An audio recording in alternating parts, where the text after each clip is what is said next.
into the hearing loop and introduce yourselves as well. So moving on, the emergency evacuation procedure.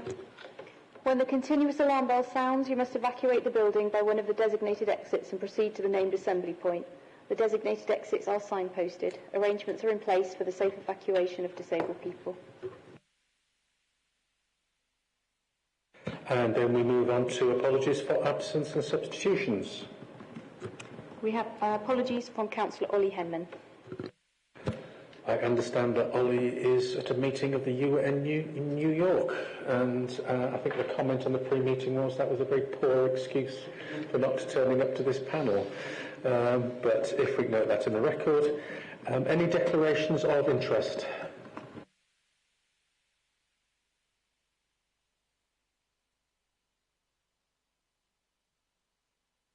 Cabinet Project Leads for Highways Maintenance and the tip that I won't be taking part in the debate on the Fix My Street item. Thank you, Lucy. Then we move on to urgent business, and there is none that has been agreed. Well, there's been none. There are no notified public or councillor statements. We come on to the minutes of the previous panel. Are people happy for me to, members happy for me to sign that as a correct record? Looking around, thank you very much. And then we come to Cabinet Member Update. Rather than this agenda item being taken as it is, we've got some Cabinet members here, not all, and I'm sure that they will pick bits and pieces up as their individual items come up. So agenda item 9 is key performance update, which I understand are going to get an officer report on these KPIs. Can I say as well that unfortunately the background papers for this, well, very late if at all, and unfortunately the Cabinet member Dave Wood isn't able to be present. Can we please just note or pass the message back that it's a shame that a Cabinet member can't turn up, and in the circumstances I've asked Mark about 30 seconds ago to take a lead on this, so I'm sure Mark will be encouraging Dave's attendance at future meetings as well. So if I can pass it across, thank you. Do you want to run with your presentations? Yeah. Okay. Yeah. Okay. Yeah. Fine, thank you. Hello. Welcome. Good to see everybody here today. My name's Steve Holman. I'm head of corporate governance for the council. I'm responsible for performance management across the council, and I'm hoping this will be the first of many performance reports we can bring to the scrutiny panel over the coming years.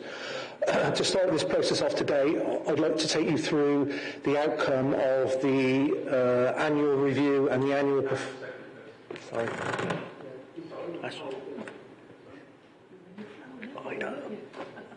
Yes.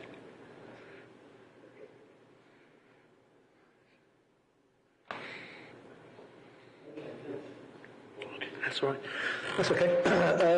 To start the process of engagement with scrutiny, I'd like to take the panel through a brief presentation today on the outcome of the annual performance report and annual corporate strategy review, which took place for 22-23. This full report went to Cabinet in July in the public domain. There's a very detailed 30-page report there if members would like to go back and have a look at it. What I'm planning to do today is just take you through the highlights. I'm happy to take any questions as we're going through, and at the end of the presentation I'll talk briefly around how we prepare to take the performance agenda forward in the coming year. So hopefully this will be a quite interactive session. As I said, I'm not an expert on all areas of council performance. I'm responsible for coordination of it. So if there are any specific points that you'd like to raise that I cannot answer myself, I will go back to the relevant officers and get them to feedback any points to you. Okay? Okay. Summary of 22-23, end of the financial year, the end of March 23. We were transitioning from living safely with COVID to try and make sure we deliver on the important aspect of improving people's lives, which was the main emphasis on the council's corporate strategy. And that includes rebuilding local economy, managing any emerging challenges and any issues which were left from the pandemic. So although that may have gone away, we were still in a transition mode in terms of service delivery. And I think that's really important to know. And as I've said, this full report is available on the council's website because it went to the cabinet meeting in July. So I just want to run through a couple of notable successes, and I am happy to circulate this, Chair, this presentation to members after the event if you'd like more detail, so it's not a problem. So we just picked out a few high-level successes during 22-23. 600 Fix My Street we closed 600 of the older issues on Fix My Street. We got a good rating from the LGA under a couple of peer reviews. We introduced 2 high street hubs. We designed the 15 livable neighbourhood schemes. We had over 350 guests were welcomed under the refugee scheme. We had a good rating by CQC, for the extra care housing units, and we identified 53 warm spaces for taking people in during the winter. So that's just a snapshot of some of the notable successes, and halfway through the presentation I've got some more graphics which will explain some of the activity which was used to back this up.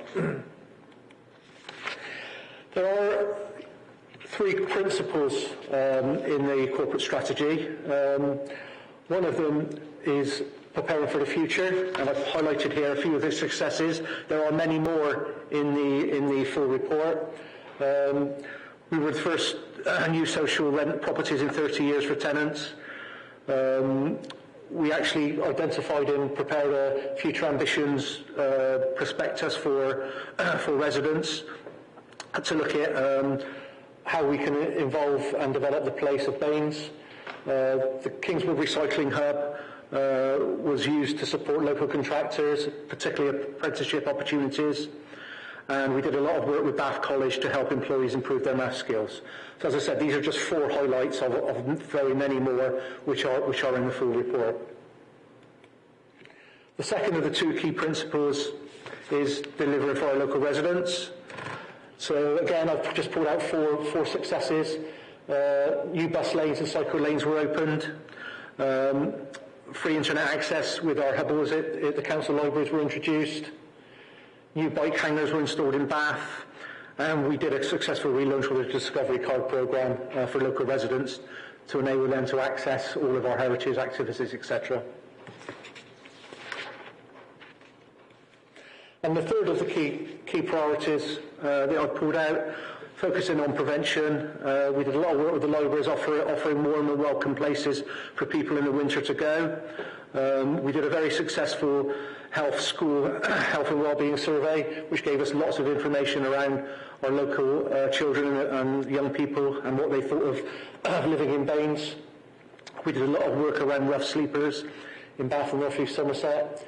And we had lots of positive outcomes for lots of families through our Connecting Families team and our Connecting Families project. We supported over 1,700 separate families during that period. So again, I've just picked it out on 4. There are many more successes in the full report. Okay, there are two key policy areas in the corporate strategy. The first one being tackling the climate and ecological emergency. And again, I've picked out a number of key successes. The Council has adopted a groundbreaking planning framework, one of the first in the country, to implement this within its planning policy. Phase 1 of the recycling hub at Keynsham has been completed. We have moved on since then. Obviously, this is just up to the end of March 23. We have an expansion of vehicle charging points, and 30 new ones were put into the district.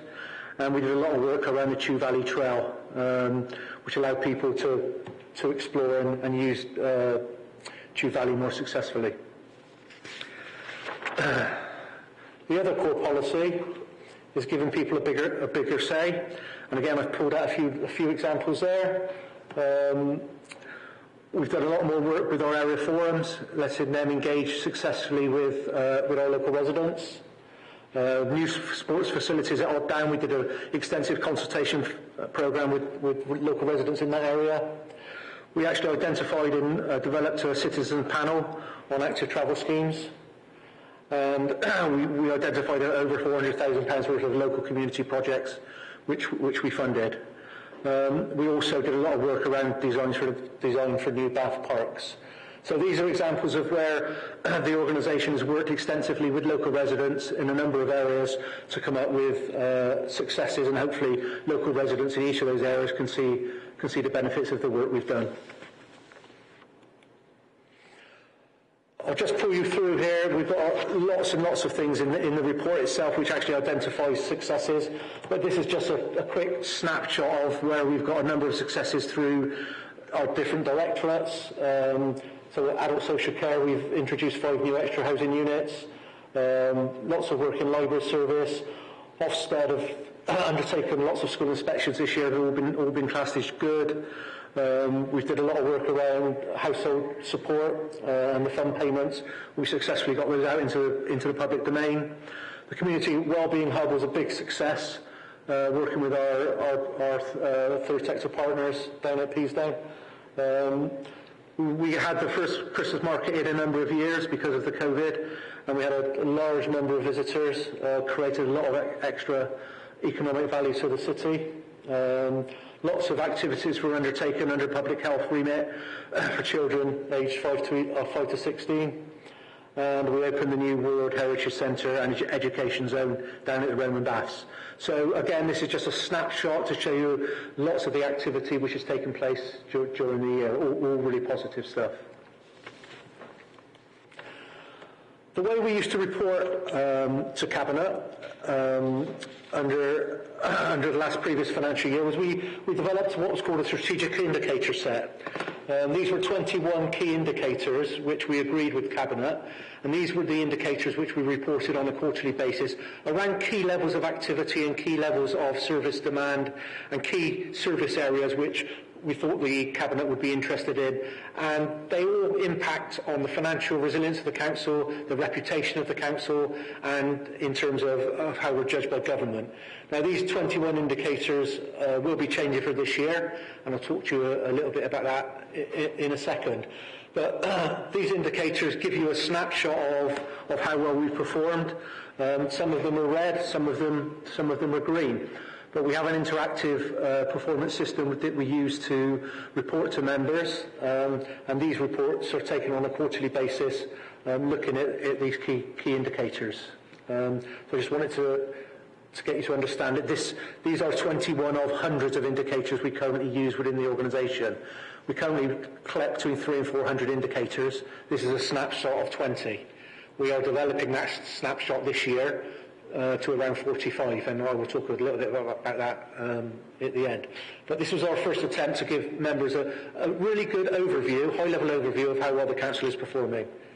And I've just picked out a couple of those indicators to bring to your attention. We perform very well in adult social care and safeguarding, and in installing renewable energy capacity. Those were 2 really big successes. But we didn't do so well in adult social care reviews. And we report on this.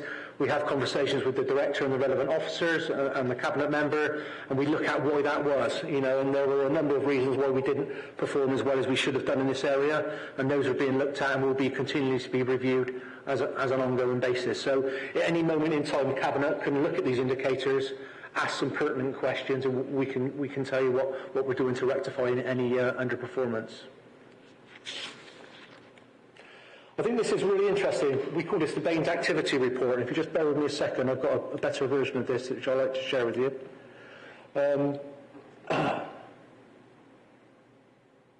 Okay, each year we do a 4-page infographic, we call it, which we publish, and that gives members the opportunity to review activity and demand across the council, because we provide over 800 different services, but actually, what does that actually mean?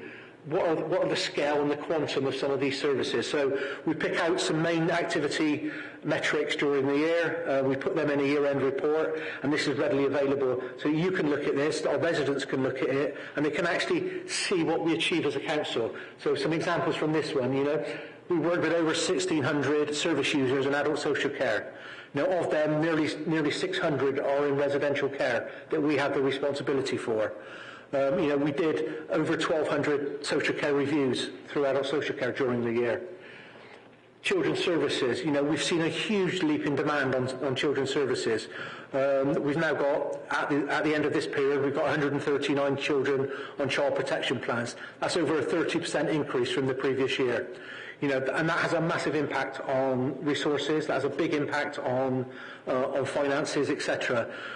Our children on education and care plans, the old SEN area, a 13% increase in demand.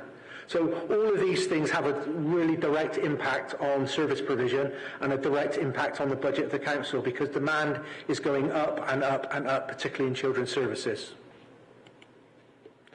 Some more examples here. Were you aware, as members of the council, as members of the select committee, during 21-22, we processed over nearly 2,000 planning applications. That's a huge number for an organisation of this size. We actually, using Fix My Street and other mechanisms, we actually closed and worked on 1,700 actual fly tipping instances during the year. A 4% increase on the previous year. We issued over 10,000 street permit work issues were worked. Over 10,000 street works permits were issued. A large number. We did a lot of work with Homes for the Ukraine. Actually, over 300 guests were invited into the area. Waste is a key area that you'll all be aware of. Each household in Baines during this period, actually, we collected 335 kilograms of waste. 21.8 tonnes was collected and recycled. So there are lots of these key indicators that we use, and I think it's really important that yourself as members and our residents actually have an idea about the scale and the challenge that we're working towards. Some of our social media interactions. We have 20,000 followers on Facebook, 20,000 on Twitter. It should be now be X. Apologies for that. This was done before the Musk takeover. Over 2,300 members of staff were supported through IT. We did over 1,800 webinars. We actually received over 154,000 calls through the call centre, etc. So we've got lots of stats and lots of figures that we actually we collect, and there's a few more here. Over 400,000 visitors to the Bath Market. We had 133 days of filming. So when you look at Bridgerton and all the other things that come to Bath to utilise our wonderful city and the area itself, 133 days of filming through external organisations.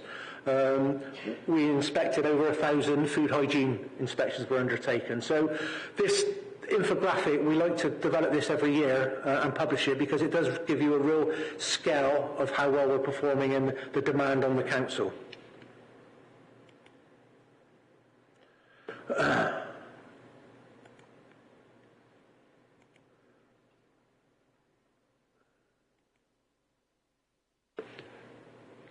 So that's the activity report. Resident satisfaction, this is really important. Every year we undertake what's called a viewpoint survey. It's a random sample of over 3,500 residents in the area. It's a statistically valid sample.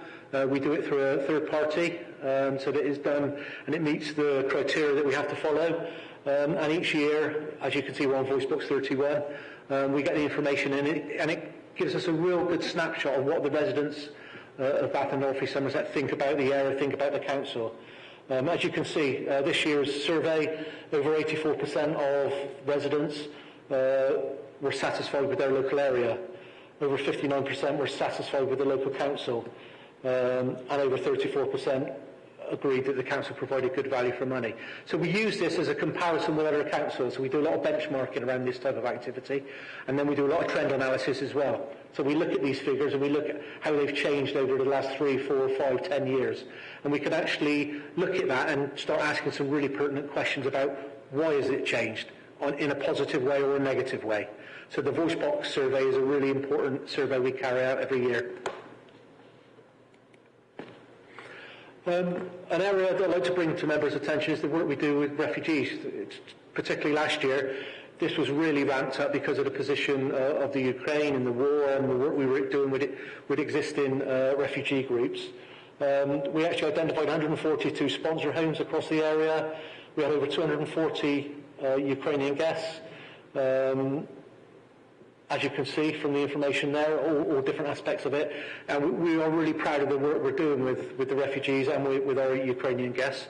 And I think we're starting now to develop this, and we're actually recording this so we can demonstrate that we are really committed to this. We've also got similar figures around Afghan refugees and other refugee groups we work with. So for the first time ever, we've got a lot of information now around the refugee groups we work with.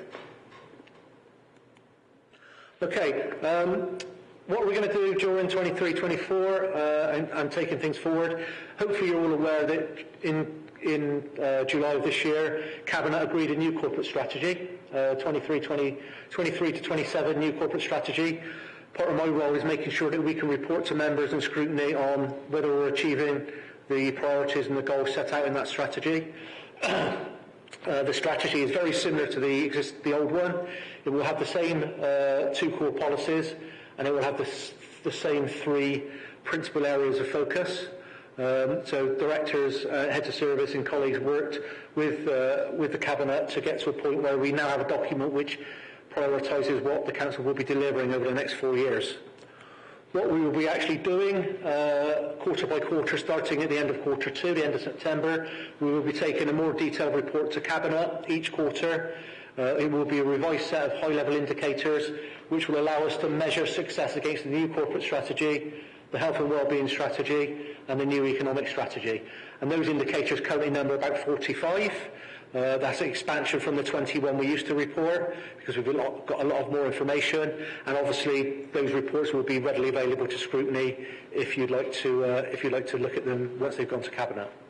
And that's what we'd like to work with you on in terms of the scrutiny panel about what do you want to see from the performance agenda, what is it you want to look at, what is it you want to know, and part of my role will be working with the chair to make sure we can facilitate any requests. So that was a quick canter through. I'm quite happy to take any questions. Thank you very much for that presentation. Any panel members got any? Toby. Thank you for that presentation. But I'm afraid I felt you were far too much emphasising the positive. I know we do a good job here, but our job in this committee, this panel, is to look at where things need improvement. And so what we need is information about performance indicators that are not dealt with by the other 2 scrutiny panels, so not social care and not the other 3 panels, not social care, not environment. All the others, we need particularly, I think, to focus on those which are red or amber. And indeed, I think, because the full suite of performance indicators all represent things that are important to part of the society we serve, we ought to have a way of looking at amber or red KPIs that are outside the strategic set, so that we can then say, well, what's going on here, how can we help, what is the policy change that's needed. So I hope that what we can get is a regular diet of performance reports, quarter by quarter or meeting by meeting, which gives us some materials to chew over with relevant officers and identify things where we're not delivering at the level which we usually deliver.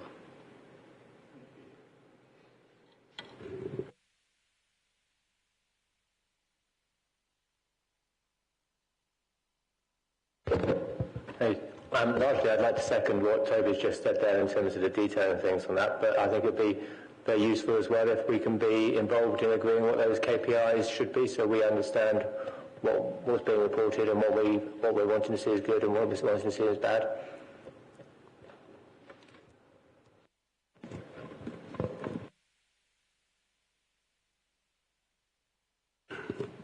How easy is it for us, looking at these indicators, to get a sort of time trend plot against a few years? Is that within our grasp to do that? I can supply you with as much information as you request it through me. I will supply you with that information, including time trends over a number of time and against target. So if we will funnel it. We have a corporate central performance team within the council that I'm the head of service for. So any request we get from select committee members, we can provide you with that information. And I mean, for example, one of the ones would be I'm interested in is the electric charging. So we only put 30 in, which doesn't seem anywhere near enough. What about going forwards? Is there any kind of modelling or projection? Yeah, I think it's worth noting the whole climate change agenda is a relatively new agenda. And I think we're working very close with the heads of service of green transformation to develop a full suite of indicators for that area. You know, up to the last couple of years, data in this area has been very limited, and many councils have not actually reported very much at all. We are committed to it because it is a key policy within our corporate strategy. So we are working with the head of green transformation to come up with a whole suite of indicators in this area. And once those have been finalised and developed, we're quite happy to share them with panel members.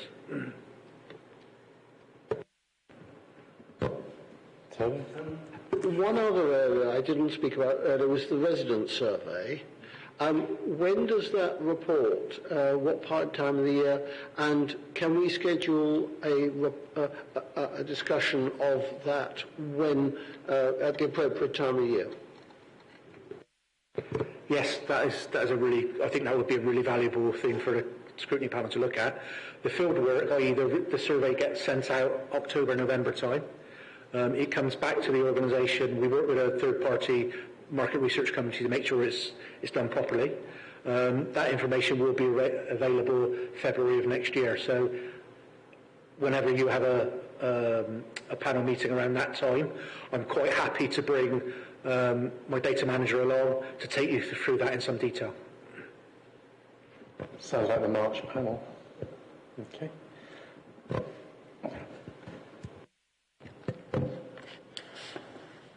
Sufficient and well-trained staff is required to make sure, all these services are run smoothly. So what we're doing in terms of staffing to make sure these services won't impact. So we have a very comprehensive staff training and development programme. We've also introduced this year, which is quite interesting actually, for the first time ever, we now have an online system called Clear Review, which allows all of our staff to have objectives set, to allow us to give feedback, and to allow managers and staff to have a proper two-way conversation. And all that information we will have data on, so we can report on what our staff think about working within the council, what the objectives we've set, the training courses they've been on. So I work very closely with the Director of People and Policy, so that we can report on training, feedback, objective setting, etc., etc., etc. So all that information is available, and we can cut and dice that however we think's necessary, and then we can bring update reports on that if you think it would be useful.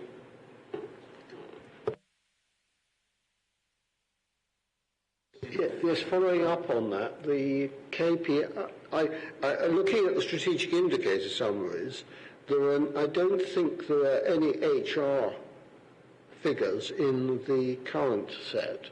So it would be worth having some indicators about areas of interest within HR to make sure we are managing our chief resource well.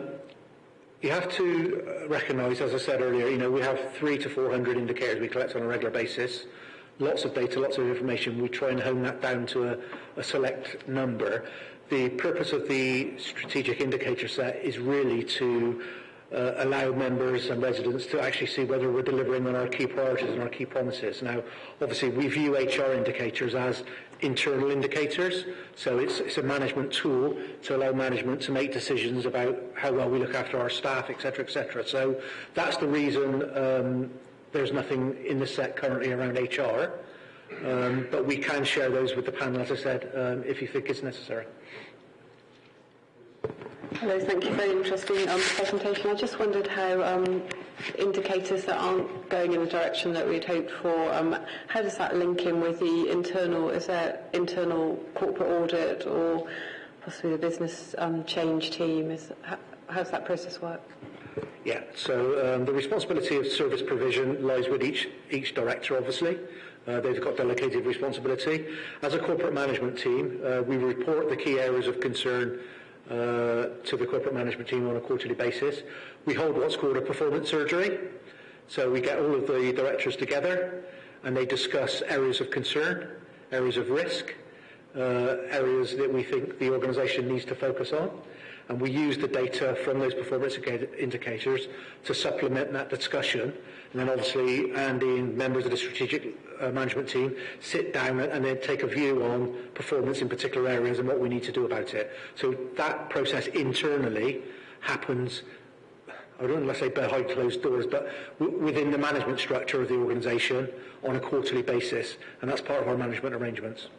Steve, I'll just comment on that as well. Hi, Councillor Hodge. So I think your question was also touched on how does that inform the internal audit plan, which it does, as Steve's touched on, as a combination of the service-based performance monitoring that indicates the direction of travel on service performance, whether it's getting, it's hitting targets or it's below target. So that gives almost one identification of service performance, and then that's coupled with our financial monitoring also. So there are two key pieces of information from me as Section 151 officer to inform the audits that we put into our annual plan, because if you've got a service that's not meeting its performance targets but also is going over budget, that's probably going to be pretty high up on the list for an internal audit review to understand what's happening in that service and what control measures need to be put in place to improve performance.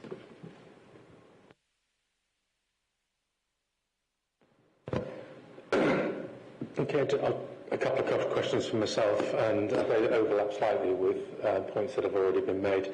And I have to confess, to a degree of cynicism, I suppose, been around too long. That statistics I always find interesting because there's a couple of ways that officers can keep councillors in the dark. First of all, they can tell us nothing or they can tell us everything. And I think the key is to make sure that we pick out those indicators and those statistics that are of value. So I guess for me, it's not so much the snapshot of 20, but if there's hundreds of indicators, I suppose the first group of which of those are going to red and to amber, and also which of those are changing in a direction that is unexpected, that we're actually seeing unexpected change in their statistics, rather than those ones that are staying flat or continuous. And I guess my question for Mark and Manda as Cabinet members, and it is following on the point about the relationship between indicators and financial performance. And I get that if you're seeing indicators that are going into the red in terms of satisfaction, in terms of delivery, as well as finance, that's going to be picked up. And I guess so there was one screen there that was showing the increase in the number of young people who were at risk or who were in care, and that clearly gives you a direction of travel when it comes to the financial indicators due to be published in a couple of weeks' time, looking at children's services. But how does that political discussion go in Cabinet and informal Cabinet of how you use those indicators, looking at where budget is heading and where resources are being allocated? And again, how do you as Cabinet, and looking at both of you, Kevin's just disappeared off, in your discussions. I've slightly lost track of what the actual question is. Sorry. Yeah. You will have your Cabinet's report quarterly, which, and we're seeing the July indicators. Yep. My guess is, and expectation is, that you will be seeing those on a possibly more frequent basis when you're looking at decisions, and informally you're getting indications of where the finances are going red or where the finances are going amber. And it's teasing out that relationship between how you potentially are looking at overspending in departments, you're looking at underspending, and you're looking at strategic reserves and where those are used in order towards those performance indicators as well as financial targets. Sure. Okay. I mean, I think it's a kind of a long and complicated question. I think, but I also think that these are things that obviously are being highlighted to Cabinet on an ongoing basis. We are currently in discussions around in-year mitigations and budget planning for next year, and obviously all of these items feed into areas that we need to focus on. My main area of focus over the last month and the next few months is budget setting for next year. All of these areas give you an indication as to departments, areas that need particular focus and particular attention. I mean, you mentioned children's services. It's obvious that we've got a huge amount of pressure in children's services, for example, and we're seeing that in in-year budgets and predictions for the coming years. So that's a particular area of focus for how we get control of that. Does that answer the question? I mean, sort of. I suppose the headline, and the headline that I'm thinking of when we're looking at is children's services, because you're getting the red flags in terms of demand, you're getting the red flags in terms of performance, and you're getting the red flags in terms of finance. And it's stepping beyond that to other areas where maybe performance is starting to dip, but doesn't get that amount of priority just simply because the headlines are in the way. And I think that certainly from my point of view, whilst there are some very clear areas of very significant pressure, we also, we're not absolutely not losing sight of the fact that there are pressures all over the place, and that there are income opportunities as well. I mean, we can't look at this in a one-sided way. It can't be just about where are the cost pressures, but where are the opportunities for revenue as well. And these are things that, we're very fortunate as Baines to have the kind of the heritage and tourism aspect of our budget, which is a significant proportion of our budget and makes up quite a significant revenue stream, and so it's looking at things like that as well, and not only focusing on the kind of glaringly obvious big red flashing lights. but that's I mean, to reassure the committee, that's absolutely not what we're doing. We are there are some very, very strong areas of focus, particularly around social care and children's services, and that, but we're not taking our eye off the ball on anything else.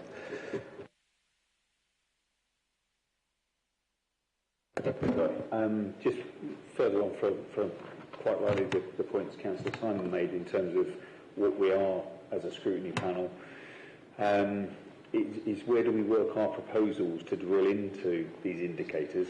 There's snapshots coming out there, and we're here to support Cabinet. Surely our scrutiny is to help guide them and have that information. I just wrote down about those planning apps. It's a great headline figure, but let's drill down. What does that mean? What are the free ones that happen to be grade listed, so they don't impact us financially, but they impact us financially negatively because of the time to process. You know, what about those things that the HR element that we've heard about in planning? You know, those bits require scrutiny. We just see a figure. I think, how do we as a group sit down and work out what we need to scrutinise in the indicators so that we can regularly see that and drill through so that we're supporting those other scrutiny panels and covering the areas that they're not. And sorry if I can come in there. I mean, I'm just completely supportive of the idea of this panel, you know, having access to the information that they want and need. You know, there's another 7 eyes in the room here, which is fantastic. But you know, that's a help to me in my role. It's a help to Cabinet. So yes, completely supportive. Thank you for that report. Look forward to seeing you again. And I think hopefully the one of the messages is it's good to see the positive information that's coming out. It's probably more useful in terms of our scrutiny role to see those indicators that are going amber and red and looking into those. So thanks very much, and send our best to Dave wherever he is.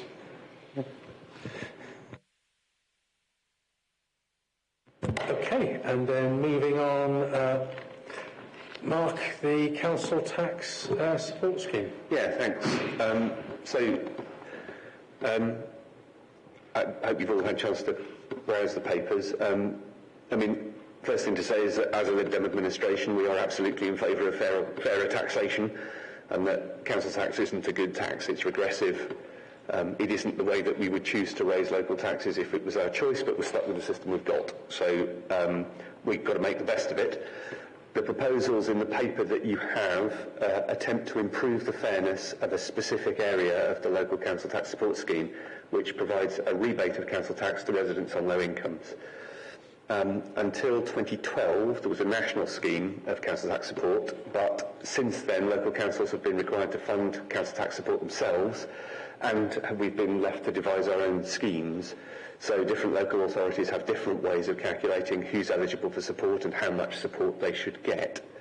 There are 4 categories or cohorts of people that receive support. The paper proposes no change for 3 of those cohorts, as there's no particular unfairness been identified. So pensioners, vulnerable people of working age, and working age people who are not in receipt of universal credit, those 3 cohorts are unchanged. There's no change proposed here.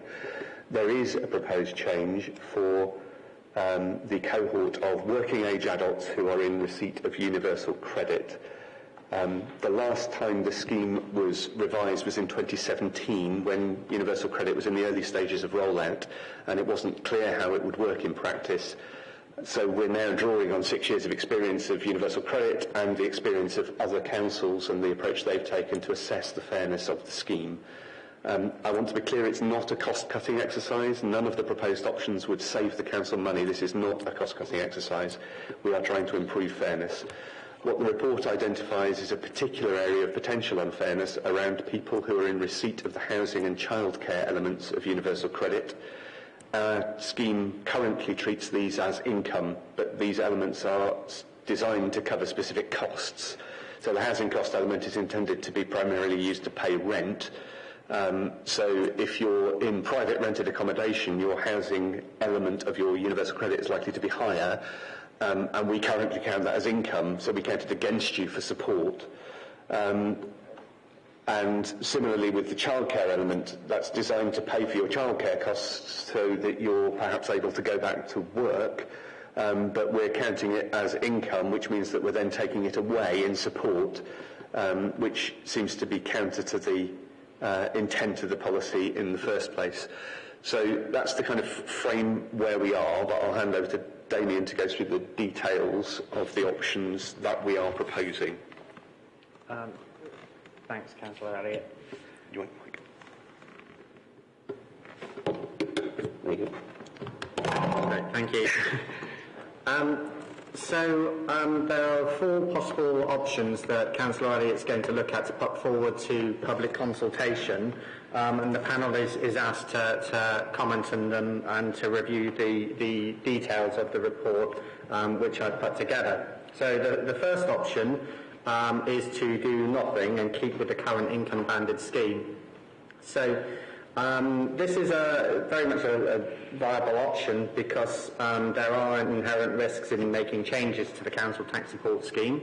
It's very difficult to model what the financial impacts might be, considering we're trying to predict what's going to happen in the next financial year to a cohort of around about 4,200 claimants whose circumstances might change from month to month. But if you read through the report, you'll note that there are, having conducted a review of the current caseload, we believe that there are some issues with the current scheme. We looked at a number of taxpayers and found that they were still in arrears with their council tax, even though we'd been providing them with council tax support. So the second option would be to disregard the housing cost element and childcare element of universal credit, but to keep with the current income band ranges as they currently are and the discount percentage amounts. But the cost of those changes and the disregard of that particular income would cost over £1 million. So that could be an unviable proposal. The third option would be to look at the income band ranges and to set these in line with the amount of the basic amount of universal credit that a single person or a couple would receive, and then to realign the discount percentage amounts.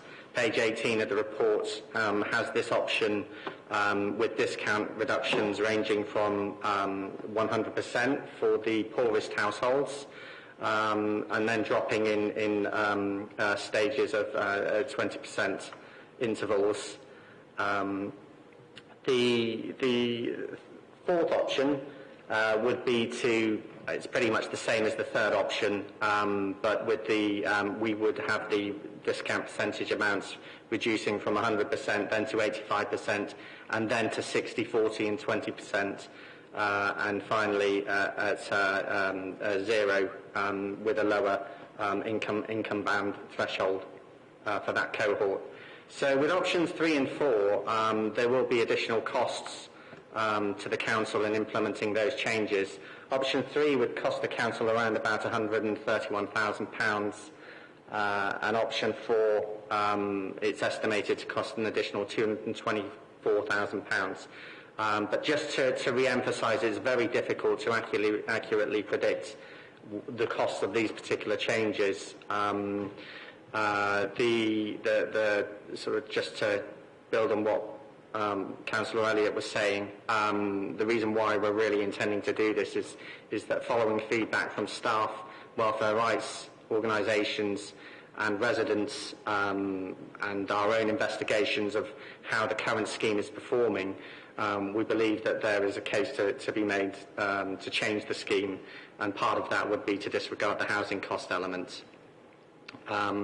The introduction of the 100% ban for the poorest households is also quite an important proposed change. At the moment they pay at least 10% of their council tax, and when you're trying to recover that amount of money from households who don't have the means to pay it, even though it might not be very much, it is very difficult. So it costs the council money in trying to do that, and it can lead to sort of recovery practices such as instructing enforcement agents on some of the poorest households in the area. So that's one of the key drivers in looking at introducing that particular change. Do you have any questions, Chair, or anyone else? Looking around, anyone any questions? Malcolm and Toby? Looking at the schemes and things which you've got proposed there, the general approach I agree with completely, but the problem you get with step bandings and things like that is that you get anomalies around the boundaries. So for example, someone on there who would be having an income of £335.09 a week gets a 40% discount, if they earn a penny more, they only get a 20% discount, and as a result, they're considerably worse off. Would it be possible to look at a scheme where that was a smooth step through the boundaries, through discounts? I understand your concern there, and in particular with the current scheme, we've got the lowest income band dropping from a 50% discount to zero, which is a particular sort of cliff edge that we're hoping to sort of mitigate. But with an income banded scheme, it's pretty much impossible to get around that, unfortunately. One thing that we are looking to do to help mitigate cases where people lose out from these proposed changes, and there will be a relatively high number of households who will lose out, are that we would signpost those households to the discretionary help which the welfare support team can provide on a short-term or medium-term basis until their circumstances improve. But as I said, with an income banded scheme, it is very difficult to avoid that. I mean, we've set the income bands at intervals of £100, and we think that that's probably the right amount in order to stop people moving between income bands on a frequent basis. With universal credit claimants, particularly if they're working, their income can change quite dramatically from month to month, and so that's the approach. The main reason behind introducing the income banded scheme in 2017 in Baines.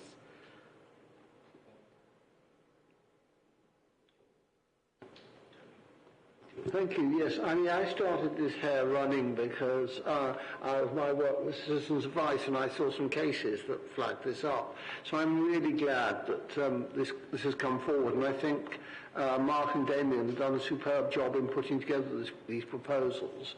So I'm really, really grateful to them for the work they've done. A few points of detail. In table on page 19 for option 4, there's an 85% figure for couple. Should that also be an 85% figure for single people? Oh yes, sorry, that's okay. My mistake. Yes, the text shows 85, and the calculations are done on 85. Yeah. I thought so. And that seems to me a worthwhile move. I mean, it'd be nice to be able to just leave the bands as they are, but that's not affordable. The authority where I used to be a member is having to make their scheme much less generous because to the extent of tens of millions of pounds because of the sheer budgetary pressures this dumping on local authorities by the government has had.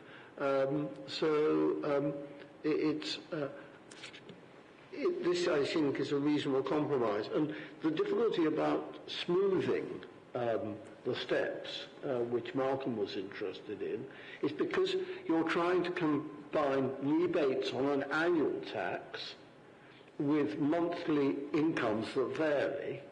What you don't want to have to do is to rebill everybody at monthly intervals, which a more finely gradated scheme might do. So I think the 5 income steps tends to be what most schemes have as a compromise between these irreconcilables, effectively. So yes, I'd like to just have my support, and perhaps we could talk about the scheme but then talk about the consultation arrangements as a separate item.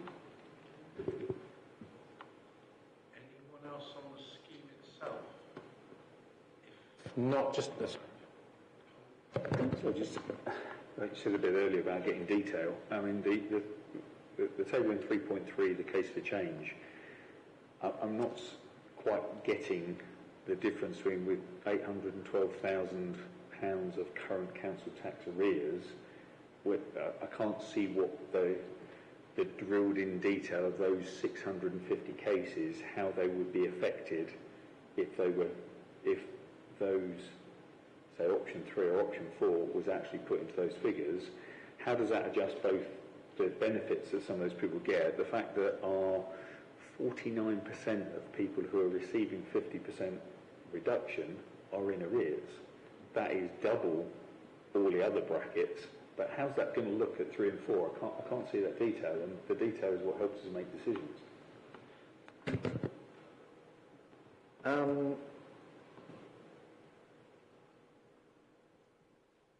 Yeah, well, you'd like to know how these customers would fare under options 3 and 4, basically. Is that what you're saying? Yeah, ideally, because making a change, if we look back in a year's time and it's actually put us into, and our residents in a far worse place, both in arrears terms and the impact, it's not going to be a good choice. No. I would commend, I guess you may have seen them, but I commend the appendix that was circulated, which has got 6 examples in it, which is actually quite helpful. Yeah, okay, I mean... That level of arrears has got to flag up some concerns for us all in terms of really identifying what are the reasons for those arrears.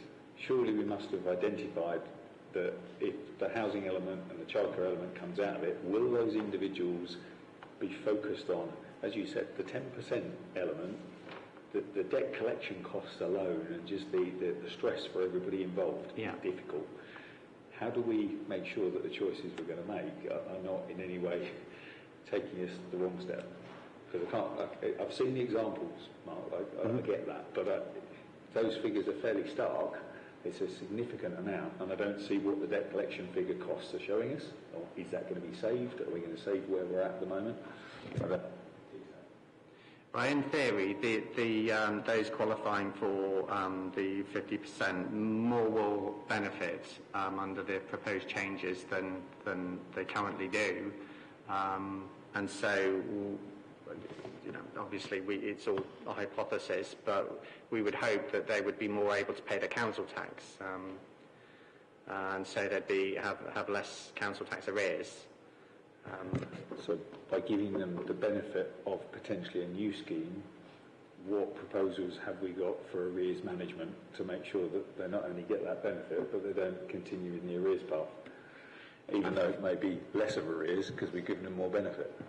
Yeah, I mean, in terms of recovering council tax, I mean, particularly with universal credit claimants, the council is quite limited in what it can do. If they're working, we can make attachments to their earnings, but if they aren't, then we probably be unlikely to be able to make deductions from the universal credit, just simply because of the hierarchy of priority that's given to different debts. Rent arrears comes above council tax, for example.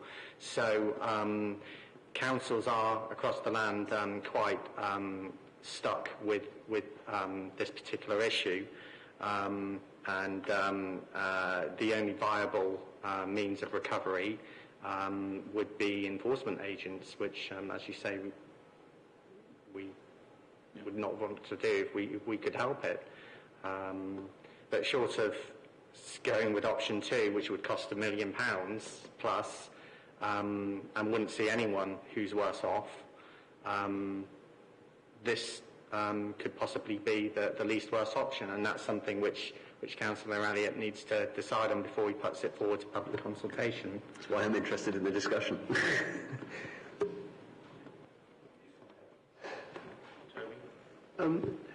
Yes, actually I realise there's a figure that would be helpful, missing from the table on page 15, which is a line for universal credit claimants who are getting the 0% rate.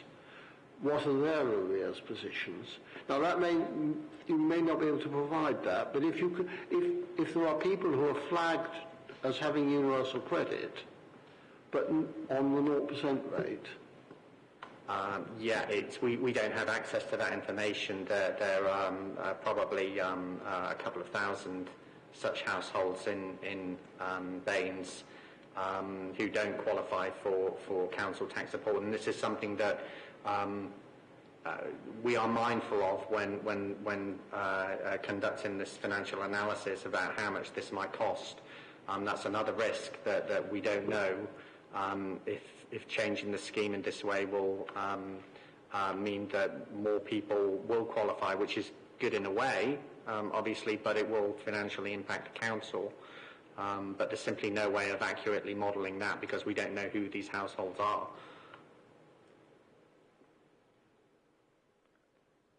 Okay, Yeah, thank you, Chair. Clearly, the report, it is kind of steering us between options 3 and 4. The case study examples I found really valuable, and it's clear, certainly, that with the first example, the homeowner without childcare commitments, they're the ones who are going to be detrimentally affected by the changes. However, the changes in option 4 would be more favourable towards certainly private rental tenants.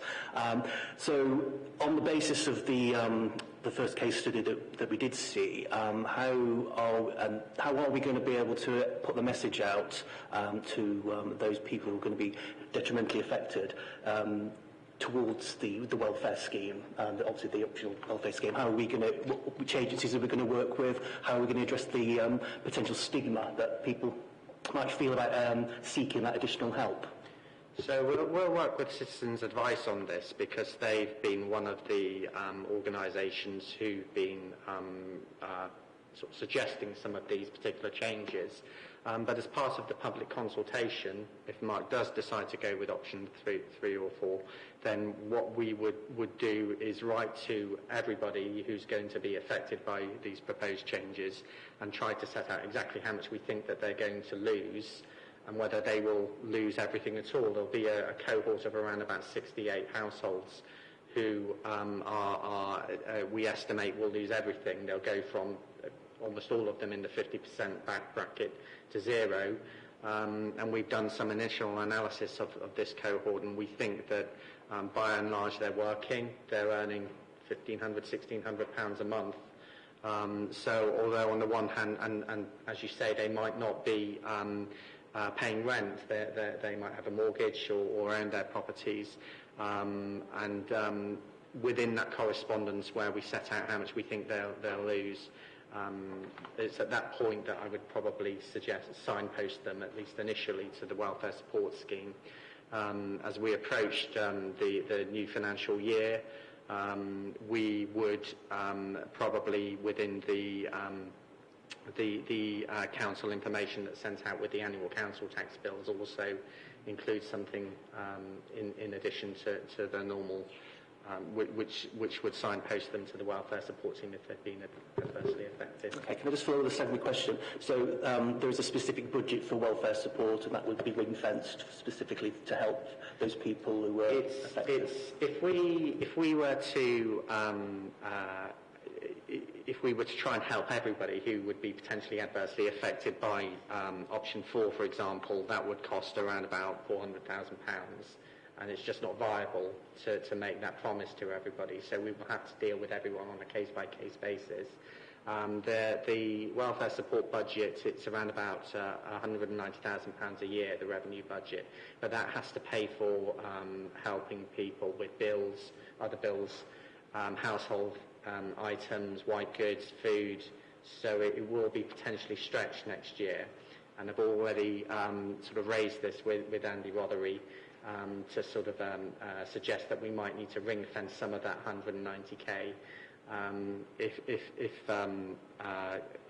the council does decide to go ahead with any of these proposed changes.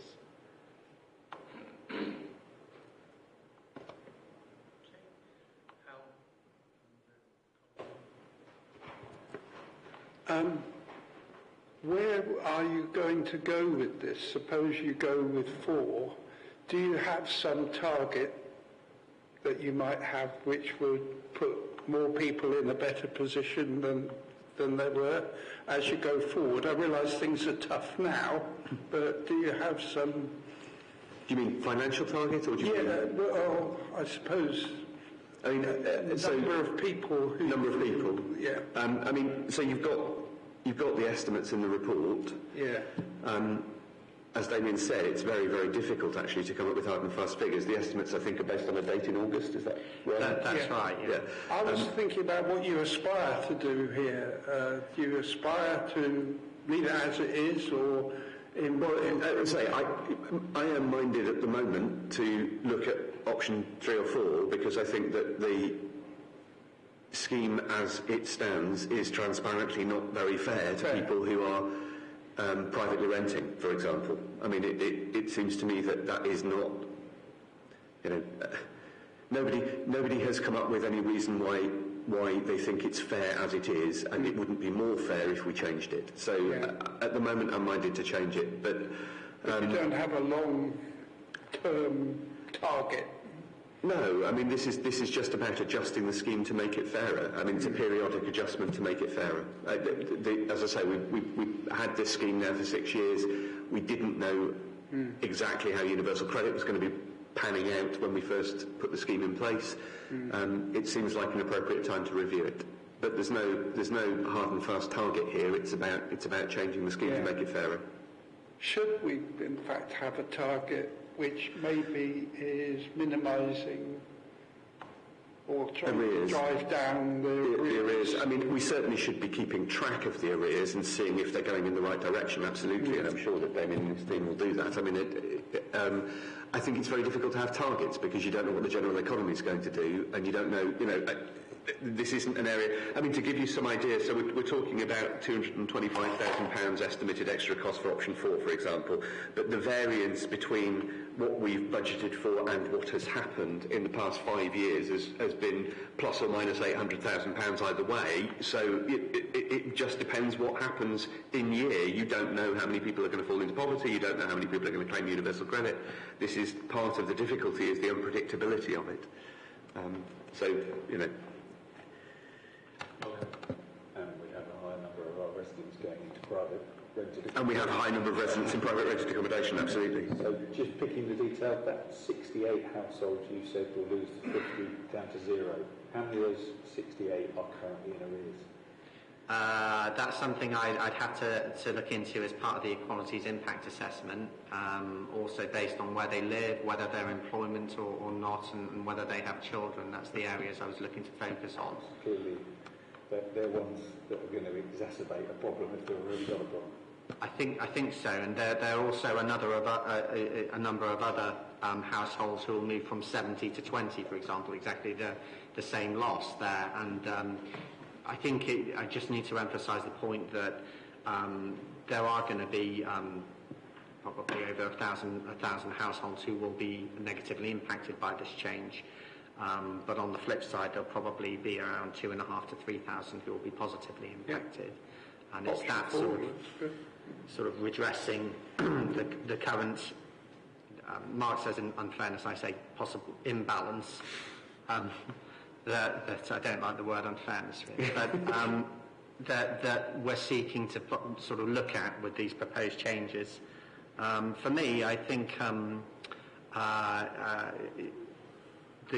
one of the indicators which will be very easy to point to and say this is a success is the number of people who will be in the 100% bracket if that's what's introduced. And we can say, well, we've taken that number of households out of having to pay any council tax at all. And in my mind, because they're going to be the households who are on the lowest income, that's what's important, and that will be something that would be a beneficial change to the scheme. Okay. Before moving on to a brief discussion about consultation, just a couple of questions, comments from myself. Slightly disagree with your characterisation as making it fairer. Probably making it less unfair is that's proper semantically dancing on the head of a pin, I think. I say that because historically, of course, it hasn't always been the case that those families that are worse off have had to pay local taxation. It's relatively new in... I started my statement by saying we wouldn't start from here. Yes. Did we have the choice? Yeah. I guess my question is, and First of all, how do people actually claim this? Is it automatic if we get the information, and is that a deduction from their council tax bill, or is it additional money in universal credit? Well, most of the cohort that we're looking at the moment will claim this automatically when they claim universal credit. One of the questions when you claim universal credit is essentially, do you want help with your council tax? And if they say yes to that, then the details will automatically come through to us, and we will just reduce their council tax bill accordingly, depending on how much, because we also receive their earnings information from the DWP as well at the same time, so it's a smooth automatic process. People can also come to us direct and make claims. They can do it online and supply their income information that way as well. Is there a group of potential claimants who we will miss because of notification, or we could miss because of a lack of notification? And also, is there a group of people who qualify who will receive the money towards their bill rather than a deduction from the bill? No one will receive money towards their bill. It's all deducted from the liability that they have to pay. I can't think that there are any particular group of people who would not be asked the question, do you want help with your council tax, or be given the opportunity to claim. I suppose that there might be, in communicating the change across to different groups of residents, we might have to look at particular people with language barriers, where there's language barrier, Ukrainian refugees, for example, and I'd probably engage with the Council's Equalities team, Louise Murphy, to try and identify those groups of people. Thank you. I wasn't clear about the actual technical process of how people received this. And I guess it's a following on from Colin's point about keeping an eye on arrears. I'm not sure about the relationship between changing the scheme and possibly arrears either increasing or decreasing. I think arrears increasing is probably a lot more to do with rising rental costs, with rising mortgage costs, with rising food costs. One of the issues that, again, we've said that this is all based on modelling. We haven't got an ability to predict the future accurately, and the other thing you don't have is a control experiment. So you actually, arrears may well go up, but we don't know whether it would have gone up more without the change in the scheme. It's very hard to know that. I agree with you. It's a difficult thing to prove after the fact. I think all we can say is that we know that at the moment we don't have 100% band. So at the moment there are people who are in arrears who will then not have to pay. So you can make some general statements like that, but it is very, very difficult to make any hard and fast predictions, and it's very difficult to prove anything after the fact because there's no control experiment. Thank you. And did you have anything or any comments you want to make about the consultation process, time and the rest? Just to say that the timetable's pretty tight if we're going to introduce this change for the November council meeting. Once Councillor Elliott's made a decision on the options that we would consult on, we'll get on it. I would imagine the consultation period will be 5 to 6 weeks, and it will include, as I said earlier, sending letters to everyone who's affected by these changes, and having a web form as well on the council's public website, and directing them there to make their comments. And hopefully Age UK, Carers Centre, Citizens Advice and other agencies who are collectively, if you like, dealing with, would include those particularly vulnerable groups. Are there any questions about consultation and process? If not, yeah. Well, it's more like a comment rather than a question. I hope a resident who will be negative impact with these reductions will have easy access for financial support if they require some.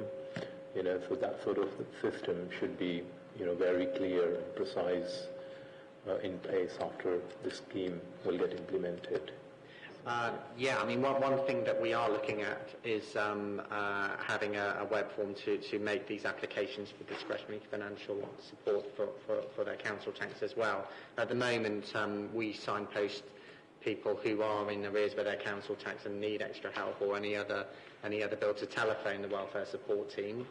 But obviously, we're going to be extremely busy if 1,000 people phone up at the same time. So this is something that we're developing in anticipation, partly because of this potential change, but also that's the way that we want to claimants to contact us in future anyway. We think that it's quite often some of these conversations can be quite difficult, and because there's a stigma attached to asking for this discretionary help, we think that we might get more people coming forwards who wouldn't otherwise have done so if there's some sort of barrier between us a little bit, some professional barrier like that.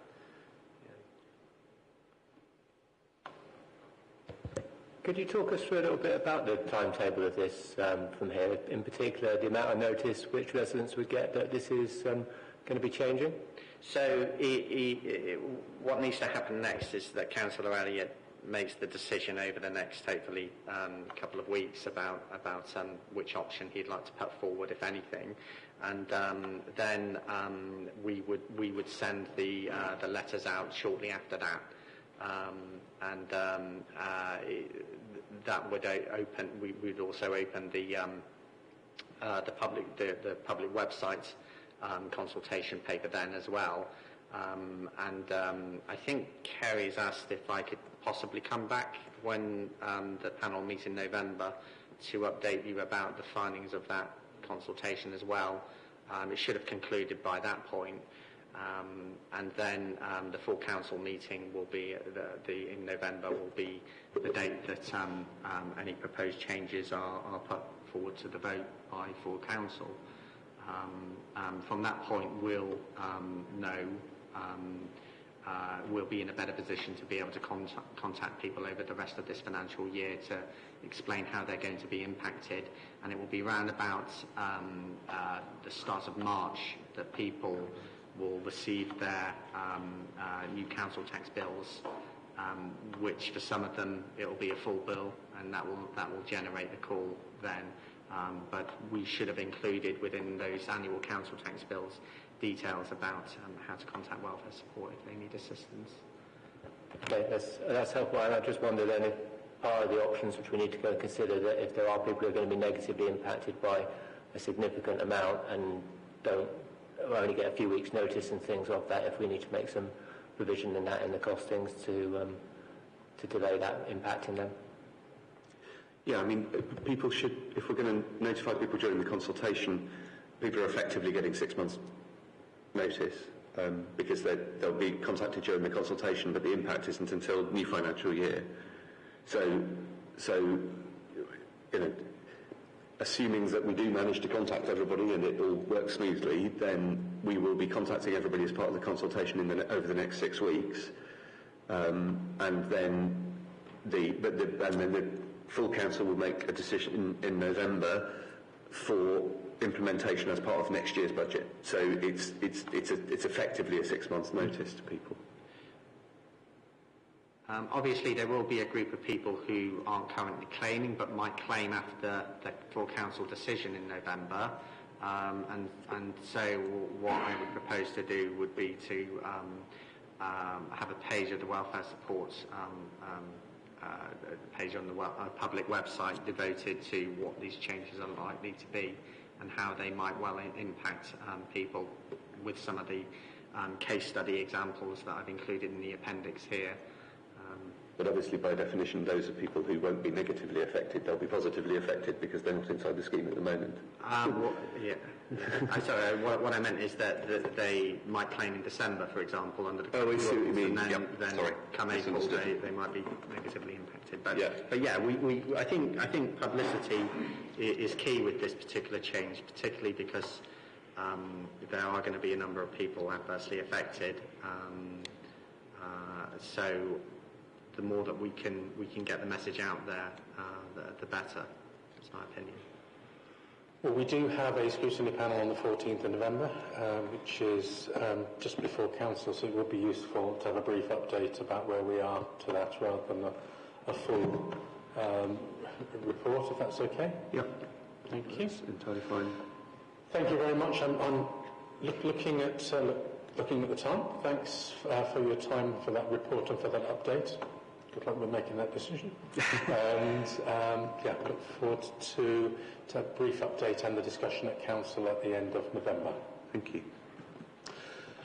Okay, we're going to take a couple of minutes just to swap IT across, and thank you, Manda, for waiting for so long. I know you're keen to get back to watch Bolton Wanderers in the Champions League this evening.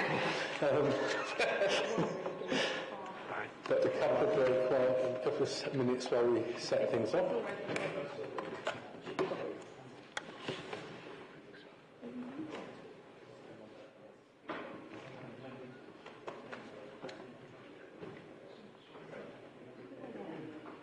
This wire is really short, so apologies. Just turn off here, if that's okay. Yeah.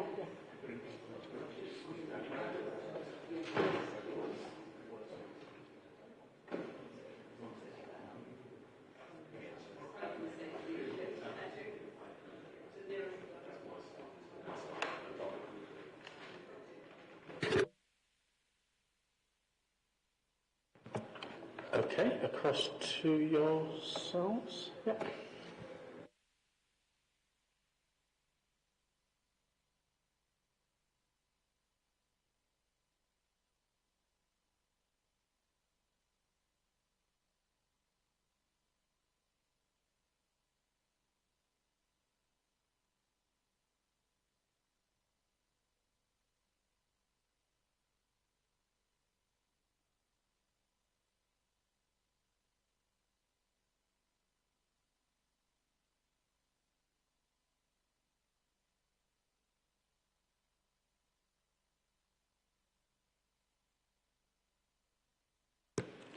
Thank you very much, Chair, and thank you for the invite to this PDS. It's not one that I often get invited to. Found it fascinating, actually, though frustrating because there were things I wanted to say, and as a member of the panel, I couldn't. And you all know me, always got a view on things. So we're going to conclude your meeting today with, I think we've just gone to sleep, with updating you as requested on Fix My Street. This is just an update presentation for you, and if we could move on to the first slide, thank you. Fix My Street's a system that we use to allow residents and users to map and report problems to Bath and North East Somerset Council. What we're focusing on very specifically is the highways section of Fix My Street, though it is used for other areas as well. I think it's fair to say it's a national programme, as most of you will know, but we are allowed to make some amendments locally, and we've been doing that, and I think they've been successful, but obviously we'd want to see what you say. Could go into the next slide, please. So here is an overview of our stats, and this is, as I say, purely for the highway service, the start of 2022 until the end of August 23. You will notice in around January there was a huge spike, and I obviously asked what that was about. And it's interesting because it's one of the things that we could manage better because we have got Fix My Street than if lots of people were phoning up. It's because of the conditions, the weather conditions really, over the previous 3 or 4 months, which were absolute blistering heat halfway through the summer, absolute torrential rain in the autumn, and then lots and lots of frost in the run-up to January, which caused huge issues on our highways, potholes, things lifting, etc. So we peaked, as you can see, in January, but generally the trend has been relatively steady, but the way that we've managed to handle some of these inquiries has got better and better and better. Next slide, please. We just thought we'd show you some photos of Fix My Street in action. These are all examples of work that has been done in response. So remember, there's an awful lot of work that we do proactively as a council, but these, a lot of you will have found councillors, found your residents saying to you, I've got an issue, and actually I now say to a lot of people, have you put it on Fix My Street, because that seems to be a good way to look at it. So we're just going to go through one example of the process. If we could move on, please, Gary. So, an example of a Fix My Street report. We had a pothole that was on one of our carriageways, and it was reported to us at 4:50 on Sunday, the 17th of September, and you can see how the report was done. We have the next slide. So it's picked up and reviewed. And it's sent immediately to one of our high-res inspectors, all of whom now have got tablets, and they've got direct access to what is put up on Fix My Street, so there's none of this having to come back to an office, getting a work schedule, etc. It can be very reactive and very, very quickly. Next slide. These aren't really posed photos, this is real live action. The issue is inspected, so immediately someone goes to see where the issue has been highlighted, and then also to decide what the best course of action is. Because occasionally we all have residents who say, I've got a problem that is X, and actually we think the solution is Y. And that's why we've got really good high-res inspectors who will go and say, yes, you've definitely got a problem that's X, but we may not do Y because we may think that there's another thing that we need to do. But in this case, next slide please, Gary, it was immediately carried out, though there are times when the inspectors will come back, and because of the data that we're gathering through dealing with it this way, they'll be able to say, actually, we think maybe this area needs resurfacing, or it certainly needs a different approach. But on this one, we did the work, and slide 9, it was fixed. It was fixed at 11:45 on Monday the 18th of September, which is less than 24 hours after being reported over a weekend. And the member of the public, interestingly, received a notification letting them know, because that's really key. It's not just doing the work, it's reporting back to people who've raised the issue and saying, we've done the work for you, and look, here's the result. So how would someone do that? Could we have the next slide? We've done quite a big redesign, so hopefully, not just hopefully, we're pretty confident that we've made it easier on the highway side, because those of you who used it when this first came in, or even, as recent as 2 or 3 years ago, you had to sort of know what endpoint you wanted to get to before you knew which bit you wanted to go, where now we do believe it is much, much, much more navigable. So this is your first step. You'd go on to Fix My Street and you go to the Report It section, and then this is the web page that you would see. Next slide, please. So once you've clicked through, you will see what you can report and what you'll need to provide to achieve this. So again, I think we do quite a good job now of setting people's expectations about what it is we're able to do. And it also removes all the unnecessary steps. People don't have to jump through lots and lots of hoops to get to where they want to be. It makes clear what information that people need to provide, and then also we signpost people to other authorities if it's actually not a council responsibility. So quite often we get people who ask for something that's on Curo land and is a Curo responsibility, as an example. So we make it easier for people to know who it is they should be talking about. We have the next slide, please. So on our lovely new improved landing page, now they know what they need to do to make a report. You're then on the Report a Problem page. So it's a cleaner, simpler interface. And the other thing that's key, I think, is we've got a much clearer emergency reporting option. So when we were looking at that spike in January, there were some areas where manhole covers had literally lifted and water was pouring out, and this wasn't just something that we needed to know about to get round to. This was something that was a genuine emergency. Next slide, please. So you then enter your address, and this will then suggest matches for you to use, but we've actually used far more localised data. So this is an improved facility as well. So now only your addresses from the local area will appear, not all national addresses that match.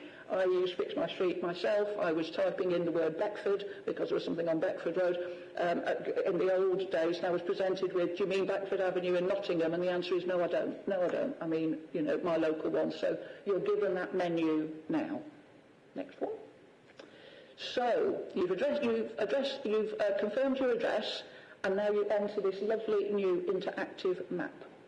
So improvements have been made, so irrespective of what device you're using, you're able to navigate with your keyboard, and the pin placement on this is really very, very accurate, and you can log all your assets for either Baines and Curo. So I think I was quite proud to see on the KPI thing, and I didn't know that was going to happen, we're up there as one of the things that has been done well, and actually over 1,000 resolved cases have now been cleared from the map, with very clear messages on the closed reports informing the user of the status. It's now no longer possible to comment on some of the closed cases. Next slide. So you now want to zoom in. You can zoom really closely in now into the map, which means much more accurate pins can be placed, so high-vis inspectors spend less time travelling around trying to find where the issue is. And once the pin is in place, a user can select the type of problem that they'd like to report. Once they've done that, on the next slide, you have lots and lots and lots of different options. Because, again, it's very frustrating if you get to this bit and you think, well, actually, what I want to say isn't an option there. But now, I think we've covered every option. You know, if we've got something like we think Martians have just landed, then frankly, there's not going to be an option for that. But then you shouldn't be contacting Highways team anyway. Slide 17, next slide. So, we also avoid duplicate reports. So it's really easy now to say, actually, 3 people have noticed that a big pothole has opened up overnight. We've already got the report. We don't need to keep doing it and wasting cycles of people's time and energy going back to places that aren't doing it. So it gives people the option to sort of leave now if the report's already been there, or you can continue to report and input additional details if that's what you need to do. And then on your next page, you'll be asked, if possible, to upload a photo. And a plea to all of you councillors is if you are, like we do, asking people to use Fix My Street and saying this is the most efficient thing, a photo is hugely helpful. Not everyone can do it, but if people can, please encourage people to put a photo. And we do advise that reports with image, they do tend to get repaired quicker, and it certainly helps the council locate the issue. And then on the next slide, once you've got here, you've got a sort of a free text box to a certain extent where you can go into more detail. So a lot of them are really quite clear, but occasionally people do want to spend more time to say, actually, do you know, it's between the back entrance to this place and the other one, and I think it's been there, and it came up 3 years ago and it was filled, and now, so, you know, we can get that data and we can capture it all. The next slide. We ask people for their personal information, specifically so we can do the thing about feedback.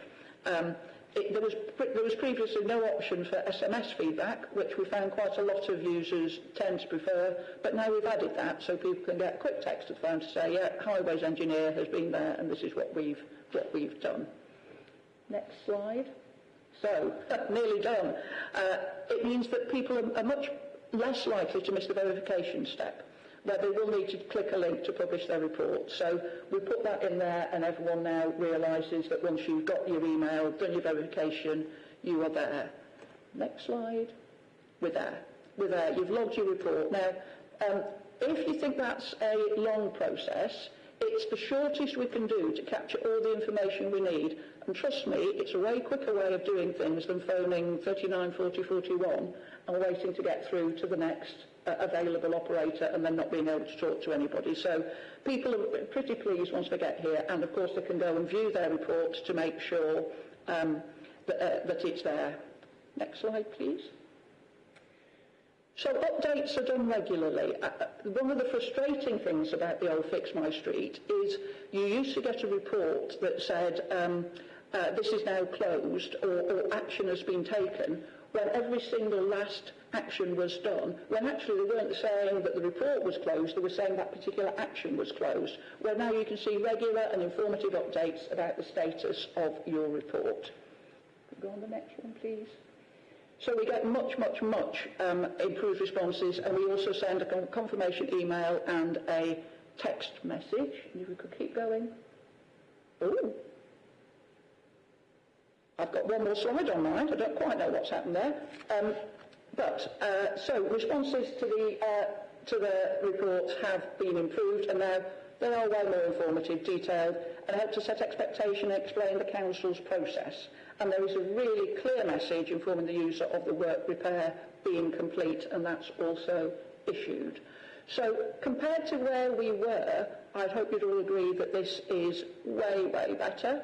We are seeing a huge increase in people using it, I mean over 50% increase, but it's still a small percentage of people who are aware of this. So things we're going to be looking at next is how we promote Fix My Street better, or more regularly, and that will be through working with you, working with parish councils, working with everybody. So if you ever get the opportunity to say, please use this, it's a really good thing, because that will also help us financially, if anyone's got any financial questions later about driving down sort of the cost per transaction as we use it. Obviously it's used in other parts of the council as well.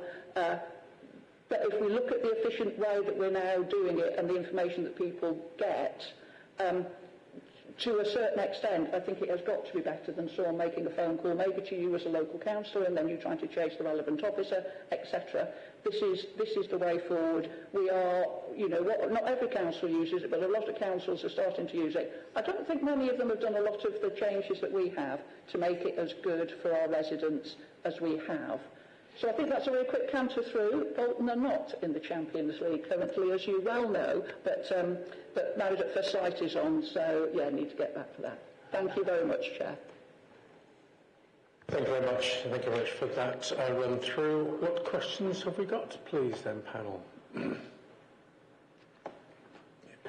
Thank you. I've not used Fix My Street for a couple of weeks, because obviously if I get a report from a resident, I tend to, although I signpost them to it, I may just do it myself to make it easier, especially if I'm out there with my camera. I'm just thinking about the gateways. I didn't realise that if you go to the Baines website, this format's different to the one I've used. I actually do a Google to Fix My Street, and then it just asks which city or town.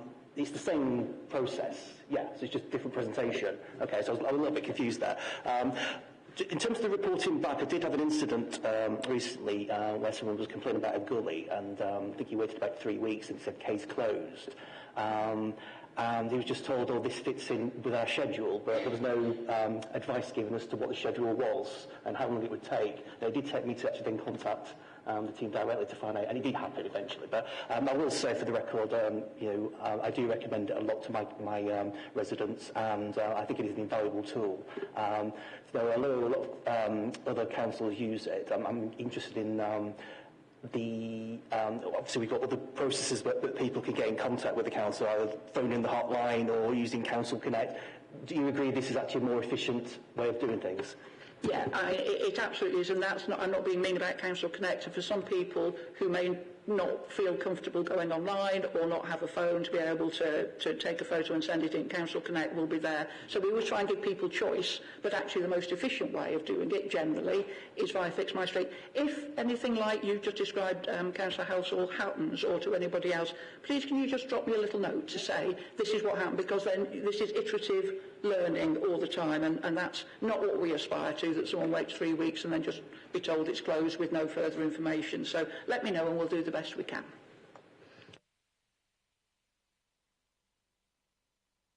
I use it fairly regularly when I'm cycling around. I saw a tyre abandoned somewhere between Englishcombe and Nailwell, and had a report next day that it had gone. I'm afraid I didn't cycle back there to check. But no, I like the app on the phone. But that works just the same, doesn't it, as well as the counter one? Yep.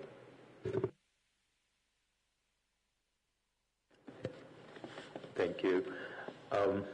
Will this update will help to ease pressure or strain on any existing facilities or any other system which we're using at the moment? No. So the update's already happened. We're already doing it, and what it's trying to do is enhance existing, not replace or impact on anything that's there and outstanding already, Councillor Saini.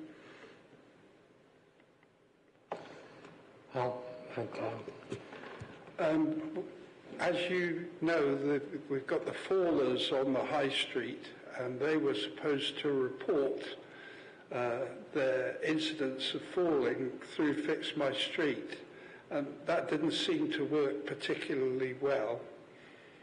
And that's partly because you might be plus 70, you might be still a bit stunned from... So, in fact, we've given up with it, and I communicate directly with Cleo when we find someone there. I think that particular application hadn't been worked through. Yes, that may well be the case. It is sort of very largely focused, yes, it is largely focused on the sort of potholes, manhole covers, etc. Thanks, Amanda, for the update. I think all of us who've gone through quite a long period of time with Fix My Street really welcome where it's at now.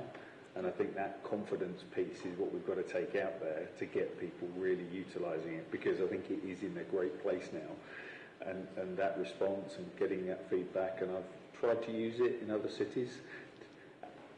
Nothing's come back, so that confidence bit, and I've, doing it in Baines, it's working and it's making a difference. And these updates, I appreciate there'll be incidents and that might not capture it.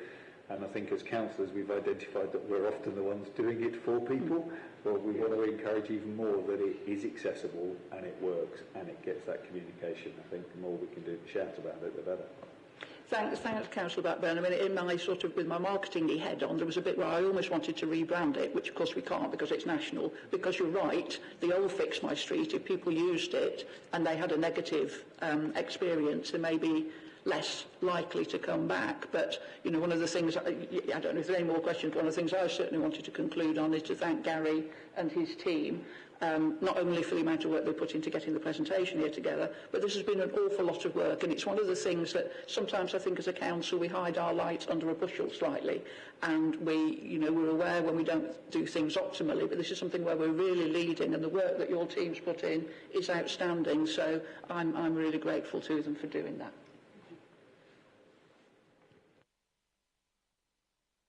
I think it'd be helpful if a scrutiny panel can have a report at 6-monthly or annual intervals about the actual how the data is used to change. So how many reports, how many of them were cleared within a certain time, performance indicators.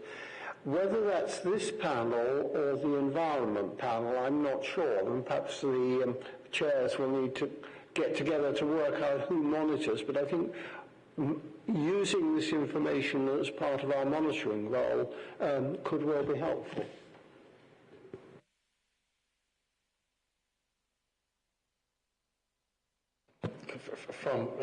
From myself, I think first of all, like Colin, I've used it, working with different jobs I've used it in North Somerset and in Somerset itself, with varying results, I have to say, which kind of leads on to my question. Do we do any peer review comparison work with our other local authorities in Cuba and surrounding? The first bit. May I, and I don't mean to put you on the spot, but may I defer to Gary, because we have talked about how we benchmark and he's more of an expert than I am. Thanks, Amanda. So benchmarking, we're a member of the National Highways and Transport Network, and that's a questionnaire that's sent out every year to, I think 104 authorities are members of that benchmarking club, and that sends out questionnaires. I think it's 3,500 questionnaires are sent out in Bath and North East Somerset, and all those results are collated by that independent body, and it enables us to benchmark against those other 104 authorities. So in terms of maintenance and highway maintenance, we're certainly above average on all our indicators and within the top 1 or 2 quartiles when looking at it. So that's our kind of key benchmarking tool that we use. That's useful.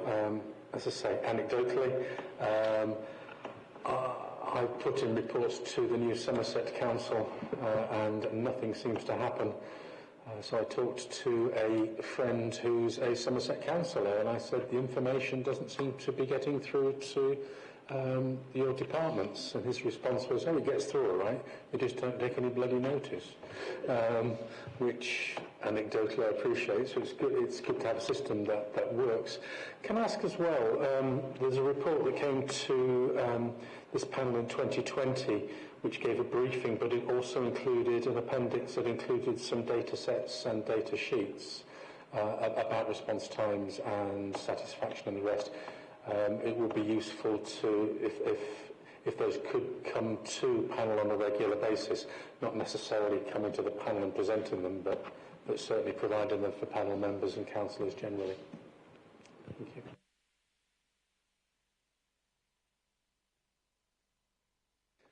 Thank you very much for coming along, and thank you for the report. And then moving on to the final agenda item, which is panel work plan. I don't know if you wanted to say anything, Michaela, or carry on this. We are heading, of course, into budget time, which can take a fair bit. Colin. Okay.